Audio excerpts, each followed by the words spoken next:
তো সেটা হচ্ছে কাজু, কিশমিশ আর পোস্ত দিয়ে এক বিশেষ ধরনের আলুদম আর ফুলকো ফুলকো লুচি। কি দেখে জিভে পানি চলে আসছে? চলুন দেরি না করে আমরা চলে যাই রান্নাতে।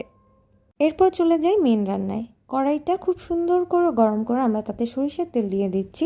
তাতে আগের থেকে সেদ্ধ করে রাখা আলু আমরা দিয়ে দেবো। আলুটাকে তেলে খুব সুন্দর করে ভাজতে হবে।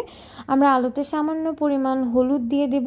আলুটা খুব লাল লাল করে ভাজার প্রয়োজন নেই, মোটামুটি ভাজা হয়ে গেলে আমরা আলুটাকে তুলে নেব। এরপর আমরা কড়াইতে আবারও সরষের তেল গরম করে এতে তরকারির জন্য ফোড়ন দিচ্ছি।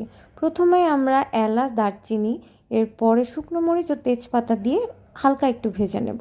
এরপর ফোড়নের জন্য জিরা ও কালো জিরা দিয়ে নেব। ফোড়ন থেকে যখন খুব সুন্দর একটা গন্ধ বেরোবে তখন আমরা আলুগুলো দিয়ে দেব।